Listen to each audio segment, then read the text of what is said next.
साधना काफी समय से अपने बेटे चंदन के लिए रिश्ता ढूंढ रही होती है, लेकिन उसकी बढ़ती उम्र के कारण कोई भी लड़की उससे शादी करने के लिए तैयार नहीं थी। एक दिन साधना हॉल में उदास बैठी थी, तभी शांति वहाँ आती है। क्या हुआ साधना, तू ऐसे परेशान होकर क्यों बैठी है? चल कहीं घूम कर आते हैं। नहीं यार, मेरा कहीं भी घूमने का मन नहीं कर रहा है। मैं अपने लड़के की शादी को लेकर बहुत परेशान हूँ। ना जाने कितने रिश्ते ढूंढ लिए मैंने, लेकिन कहीं भी बात नहीं बन रही है। तो इतना क्या सोच रही है? जब होनी होगी तेरे बेटे की शादी तब हो जाएगी। तू तो यही बोलेगी ना, क्योंकि तेरे बेटे की शादी हो गई है। तेरे बेटे का भी अगर घर नहीं बसा होता और उसकी शादी नहीं होती, तब तुझे मेरी परेशानी का पता चलता। साधना तू ऐसे क्यों बोल रही है? मैं तो हमेशा तेरा साथ देती हूँ। अब तेरे बेटे का रिश्ता नहीं मिल रहा तो मैं क्या करूँ? कोई कुछ नहीं कर सकता है। जो करना है मुझे ही करना होगा। मैं तुझसे वादा करती हूँ कि जल्द ही अपने बेटे की शादी करूँगी। तू चिंता मत कर, इस काम में मैं तेरा साथ दूंगी। अगर मुझे चंदन के लिए कोई अच्छी लड़की मिल जाती है तो मैं जरूर बताऊंगी तुझे। देखती हूँ मैं भी कि तू अपना कितना वादा पूरा करती है। देख लियो, तेरे बेटे के लिए रिश्ता मैं ही लेकर आऊंगी। चल अब मैं चलती हूँ, बहुत देर हो गई मुझे आए हुए। शांति इतना कहकर वहाँ से चली जाती है। दिन यूं ही बीतते हैं। तभी एक दिन शांति अपनी बहन की देवरानी कामनी के घर जाती है और देखती है कि कामनी अपनी बेटी रूबी को बहुत सुना रही होती है। तभी वो उसके पास जाती है और कामनी को शांत कराते हुए बोलती है, कामिनी क्या कर रही हो तुम? एक जवान लड़की पर ऐसा चिल्लाना शोभा देता है क्या? अगर कोई बात है तो तुम इसे आराम से समझा सकती हो। शांति दीदी, मैं इसे समझा समझा कर परेशान हो गई हूँ, लेकिन ये है कि मेरी बात सुनती ही नहीं। आखिर इसने ऐसा क्या कर दिया जो तुम इसे इतना सुना रही हो? इसके काले रंग की वजह से कहीं भी इसका रिश्ता नहीं हो पा रहा है। हर कोशिश कर ली मैंने इसके लिए रिश्ता ढूंढने की, लेकिन कोई अच्छा लड़का नहीं मिलता। जो मिलता है वो इतना दहेज मांगता है जितनी मेरी औकात ही नहीं है। तो इसमें इस बेचारे की क्या गलती है? तू क्यों इसे सुना रही है? दीदी, मैंने इसे कितनी बार कहा है कि जब लड़के वाले आया करे तो थोड़ा अच्छे से तैयार हो जाया कर, मेकअप से अपना काला रंग छुपा लिया कर, लेकिन ये है कि मेकअप करने को तैयार ही नहीं है। आंटी जी, मैं क्यों करूँ मेकअप? मैं चाहती हूँ मेरी शादी जिसके साथ भी हो वो मुझे मेरी शक्ल देखकर पसंद ना करे, बल्कि मेरा दिल और गुण देखकर पसंद करे। रूबी बिटिया अपनी जगह बिल्कुल सही बोल रही है। तू बेवजह ही इसके ऊपर इतना गुस्सा कर रही है। आज के बाद तुझे इस पर गुस्सा करने की जरूरत नहीं है। मैं तेरी बेटी के लिए रिश्ता देखूंगी। दीदी, आप सच बोल रही हैं? मजाक तो नहीं कर रही ना मेरे साथ? मजाक करने के लिए यही वक्त और यही बात रह गई है क्या? मेरी नजरों में एक लड़का है। मैं पहले उन लोगों से बात कर लूं, फिर तुम लोगों की बात करवा दूंगी। शांति की बात सुनकर कामिनी की खुशी का ठिकाना नहीं होता। कुछ देर बाद शांति अपने घर वापस आती है और सीधे साधना के घर जाती है। उसे कामिनी की लड़की की फोटो दिखाकर बोलती है, साधना, मैं तेरे बेटे के लिए रिश्ता लेकर आई हूँ एक लड़की का। ये मेरी बहन की देवरानी की लड़की है। बहुत दिनों से इसके लिए रिश्ता नहीं मिल रहा है और तुझे भी अपने बेटे के लिए रिश्ता नहीं मिल रहा। मेरी मान तो इसी के साथ अपने बेटे की शादी करवा दे। छी, ये कितनी काली कलूटी है। मैं अपने बेटे की शादी इस लड़की के साथ कभी नहीं करवाऊंगी। तेरा दिमाग खराब हो गया क्या? इतने बुरे दिन आ गए हैं मेरे। ओह हेलो मैडम, तू किस ख्याल में है? ये लड़की सरकारी टीचर है। रंग नहीं है तो क्या हुआ, नए नक्श अच्छे हैं, अच्छा कमाती है। तेरे बेटे की तो किस्मत संवर जाएगी। अगर ये काली है तो तेरा बेटा भी इसके बाप की उम्र का है। ज्यादा उम्र होने के कारण तेरे बेटे को भी कोई अच्छी लड़की नहीं मिल रही है। जब कमी दोनों में है तो किसी को नहीं बोलना चाहिए। अरे हाँ, ये तो मैंने सोचा ही नहीं था। दूसरे के ऊपर उंगली उठाने से पहले मुझे ये भी तो सोचना चाहिए ना कि कमी तो मेरे बेटे में भी है। मुझे ये लड़की पसंद है। शांति, तू मेरे बेटे की शादी इसके साथ पक्की करवा देना। ठीक है, फिर मैं उन लोगों को फोन करके बता देती हूँ कि कल हम लोग उनके घर आ रहे हैं। हाँ बता दे, हम सब तैयार हैं उनके घर जाने के लिए। कुछ देर बाद शांति अपने घर जाकर कामिनी को बता देती है और दोनों परिवार वालों को एक दूसरे से मिलवा के चंदन और रूबी की शादी करवा देते हैं और रूबी बहू बनके अपने ससुराल में आ जाती है। अपना ससुराल का इतना बड़ा घर देखकर वो अपने पति से बोलती है, चंदन जी, मुझे उम्मीद ही नहीं थी कि मेरी शादी इतने अच्छे और बड़े घर में हो जाएगी। आज भी मुझे डर लगा रहता है, कहीं मैं कोई सपना तो नहीं देख रही हूँ। तुम कोई सपना नहीं देख रही, तुम्हारी शादी सच में हो गई है और अब ये घर तुम्हारा है। चंदन जी, मुझे ये समझ नहीं आता है कि आपने मुझे क्या देखकर पसंद किया। आप तो इतने बड़े आदमी हो, आपको तो कोई और सुंदर लड़की मिल जाती। आपको मेरी जैसी काली कलोटी लड़की के साथ ही शादी क्यों करनी थी? ऐसे तो मेरी उम्र भी बहुत ज्यादा थी, लेकिन फिर भी तुमने मेरी उम्र को ना देखकर मुझसे शादी की। आज के बाद हम दोनों एक दूसरे की सारी कमी को पूरा करेंगे और एक दूसरे के साथ प्यार से रहेंगे। जी बिल्कुल, आप जैसा कहेंगे मैं वैसा ही करूँगी। चंदन और रूबी आपस में बात कर रहे होते हैं, तभी साधना उनके कमरे में आती है और बोलती है, अब तुम दोनों बैठकर आपस में बात ही करते रहोगे या आगे की रस्में भी करोगे? माँ जी, मुझे आशीर्वाद दीजिए, मैं अपनी सारी जिम्मेदारी अच्छे से पूरी कर सकूं। बहू, मेरा आशीर्वाद तो तुम दोनों के साथ हमेशा ही है। अब तुम दोनों अपनी बातें बाद में करना। बहू, तुम जल्दी से तैयार होकर नीचे आ जाओ, आज तुम्हारी पहली रसोई की रस्म है। जी माँ जी, आप चलिए, मैं अभी तैयार होके आती हूँ। ठीक है बहू, लेकिन जल्दी से आना, कहीं फिर से बातों में मत लग जाना। साधना इतना कहकर वहाँ से चली जाती है। कुछ देर बाद रूबी तैयार होकर रसोई में जाती है और चारों तरफ अपनी नजर घुमाए हुए रसोई को देखने लगती है और अपने आप से बोलती है, रूबी, तू बनाएगी क्या? तुझे तो मैगी के सिवा कुछ बनाना ही नहीं आता। आज ही तूने माँ जी से आशीर्वाद लिया है कि घर की सारी जिम्मेदारी अच्छे से निभाएगी, लेकिन तू आज ही फेल हो जाएगी। एक काम करती हूँ, जो बनाना आता है वही बना देती हूँ। कुछ ना बनाने से अच्छा तो यही है। रूबी इतना कहकर मैगी बनाना शुरू कर देती है। कुछ देर बाद उसकी सास और पति नाश्ता करने के लिए डाइनिंग टेबल पर आकर बैठ जाते हैं। तभी वो सबके लिए प्लेट में मैगी लेकर आती है, जिसे देखकर उसकी सास साधना बोलती है, बहू, ये सब क्या है? तुमने अपनी पहली रसोई में मैगी बनाई है? हाँ वो माँ जी, मुझे मैगी के सिवा कुछ बनाना ही नहीं आता। मैंने तो बस हमेशा से नौकरी ही करी है। जब भी माँ ने बोला सीखने के लिए तो मैंने मना ही कर दिया, लेकिन आज एहसास हो रहा है कि मैंने कितनी बड़ी गलती कर दी। कोई बात नहीं बहू, तूने अपनी गलती मान ली और क्या ही चाहिए। लोग अपनी बहू की पहली रसोई में अच्छा अच्छा खाना खाते हैं, मीठा खाना खाते हैं, और हम मैगी खा लेंगे।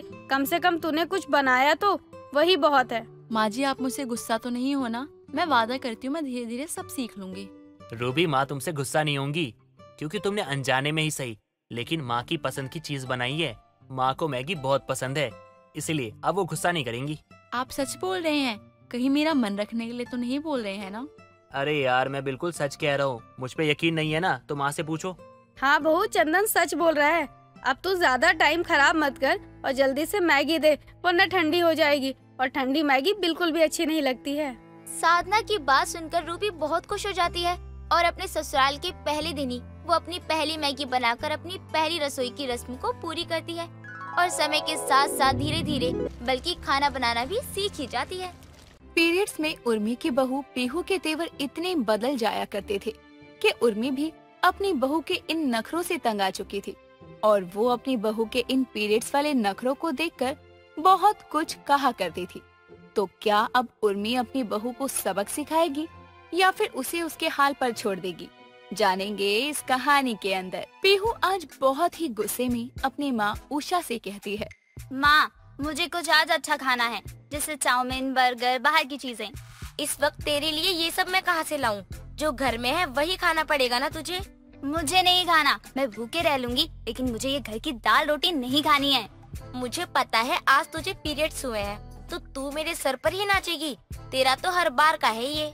माँ, मुझे कुछ नहीं सुनना, मुझे तो बस आज बाहर का ही कुछ अच्छा सा खाना है। पीहू की माँ उषा समझ गई थी कि आज पीहू पीरियड्स में होने के कारण ऐसा बर्ताव कर रही है। पीहू के लिए उषा बाहर का खाना मंगवा तो देती है, लेकिन वो पीहू से कहती है, तुझे इन दिनों में जो बाहर का खाने का मन करता है ये कोई अच्छी चीज नहीं होती है, और अगर ऐसे ही तेरे नखरे रहे तो जब तू अपने ससुराल जाएगी ना तो तेरी सास नहीं सहेगी ये सब। पीहू ना सहे, मैं भी क्या कर सकती हूँ? अब मुझे अच्छा नहीं लगता है तो मैं क्या कर सकती हूँ माँ? मुझे बहुत ही चिड़चिड़ापन महसूस होता है। नॉर्मल सी बात है, पीरियड्स में लड़कियाँ चिड़चिड़ी हो जाया करती हैं, और पीहू के साथ भी ऐसा ही हुआ था।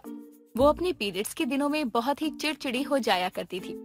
ऐसे ही समय बीतता है और कुछ समय बाद एक रोज उषा अपनी बेटी पीहू से कहती है, पीहू, तेरे लिए एक अच्छे घर से रिश्ता आया है।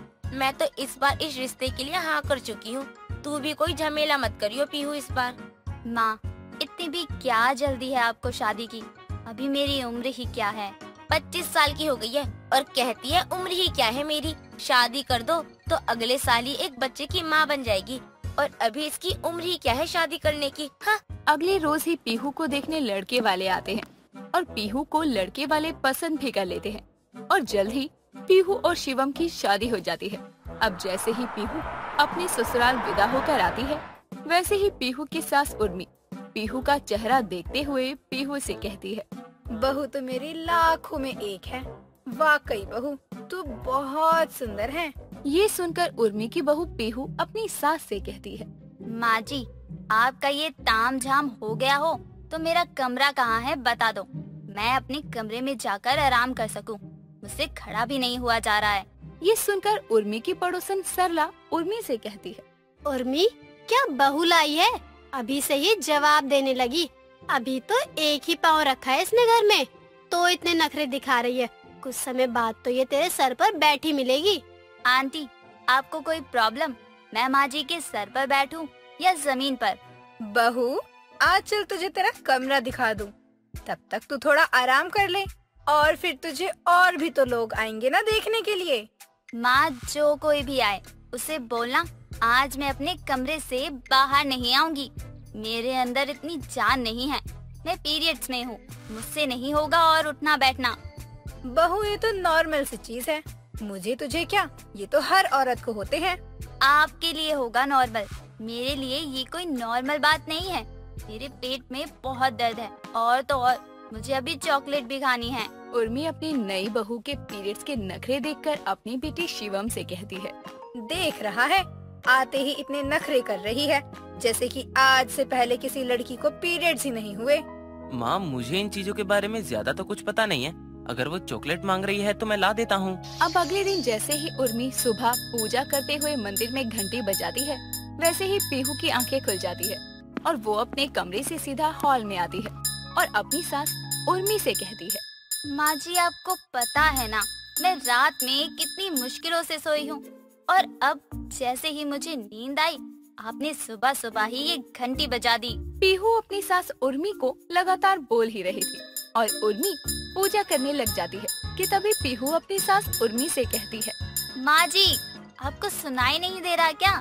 मैं आपसे ही बात कर रही हूँ।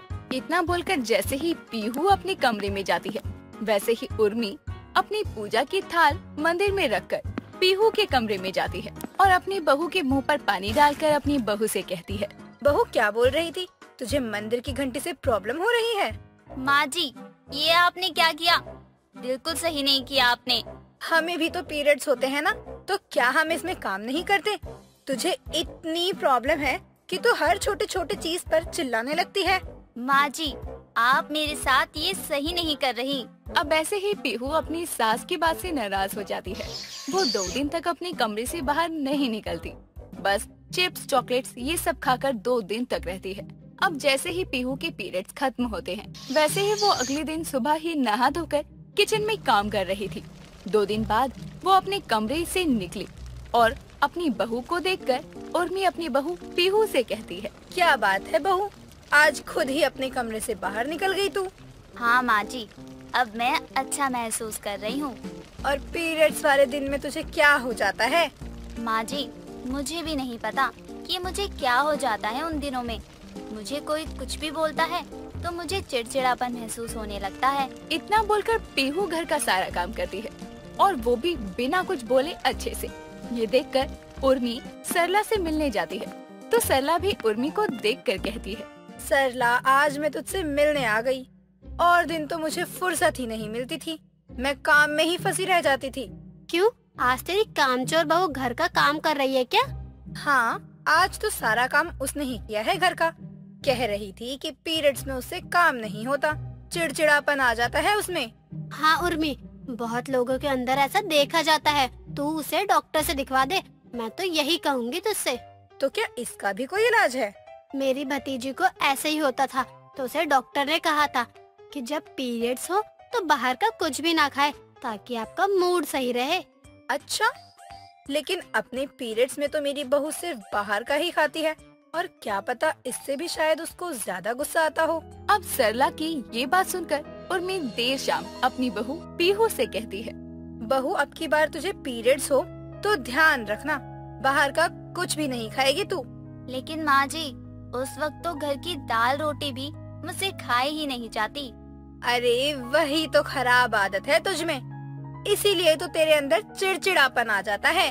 माँ जी, मैं कोशिश करूँगी, लेकिन ये तो नेचुरल है, मैं इसमें कुछ भी नहीं कर सकती। ऐसे ही समय बीतता है और अब की बार जब पीहू को पीरियड्स होते हैं तो वो अपने आप को कंट्रोल करने की कोशिश करती है, लेकिन फिर भी पीहू छोटी छोटी बातों पर चिल्ला जाया करती। ऐसे में उर्मी अपनी बहू से कहती है, बहू, पीरियड्स में ऐसा होना तो नॉर्मल है। मैंने भी बहुत लोगों को देखा है, पीरियड्स में उन्हें काफी दिक्कत होती है, लेकिन धीरे धीरे ये सब ठीक हो जाता है।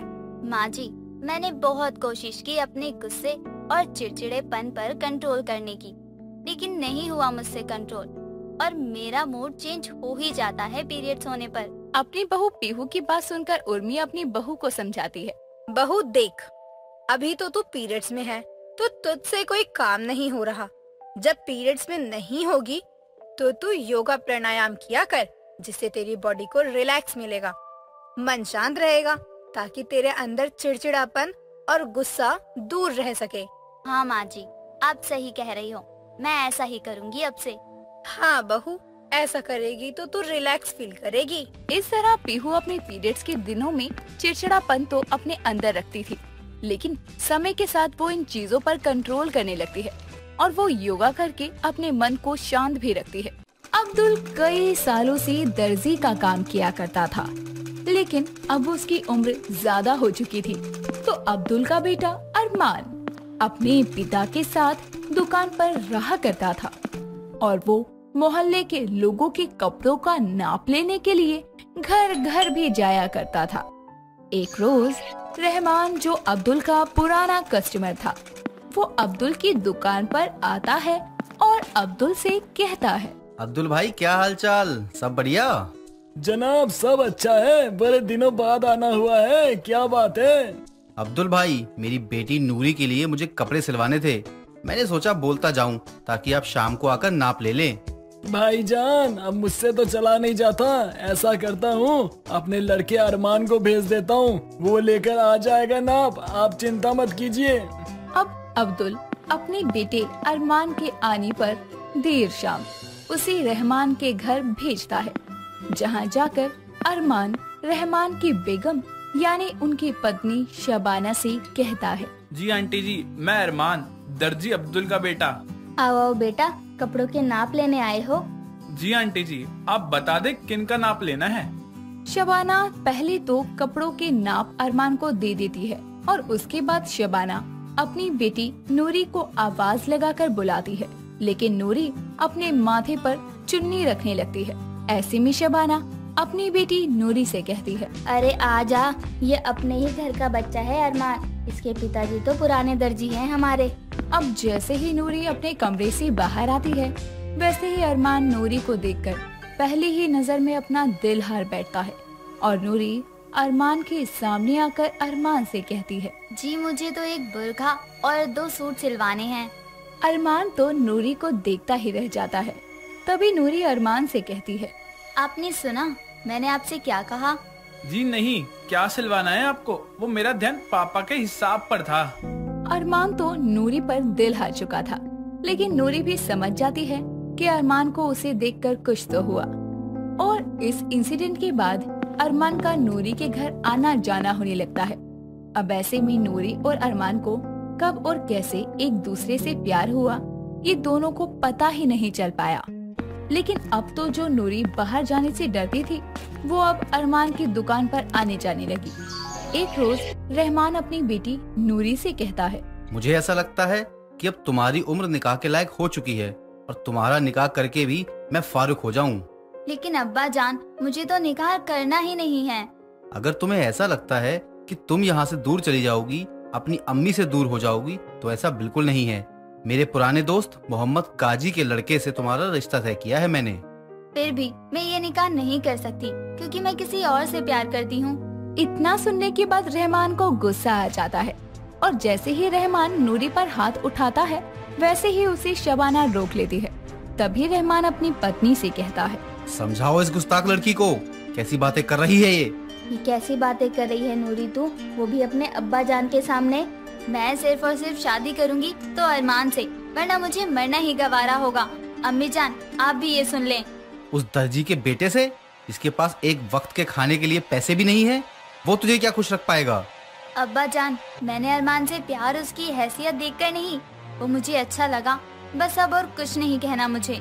अब रहमान को जैसे ही ये पता चलता है कि उसकी बेटी नूरी उस दर्जी के बेटे के प्यार में पागल है, जो शुरू से ही उसके कपड़े सिलने आया करता था, तो ऐसे में रहमान अब्दुल को उसके बेटे के इस गलती के बारे में बताता है और दर्जी अब्दुल भी उससे माफी मांगता है और रहमान से कहता है, जी मैं उसे समझाता हूँ, आप माफ करिएगा जनाब, वो अभी बच्चा है, मैं उसे समझा दूंगा।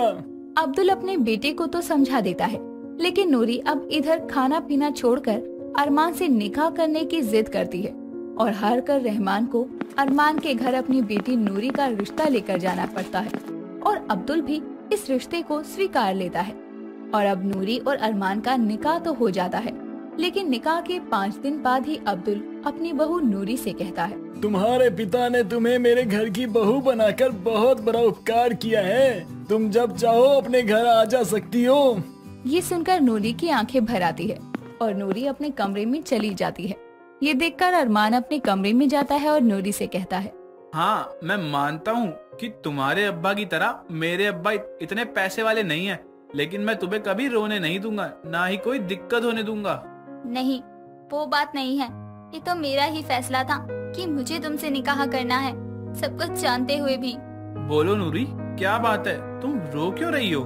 मेरे अब्बा ने तुमसे निकाह करवाने पर ये कहा था कि अब तुम्हारा इस घर से कोई वास्ता नहीं और ना ही कभी इस घर में लौट कर आना। मैं तुम्हारी किसी तरह से कोई मदद नहीं करना चाहता।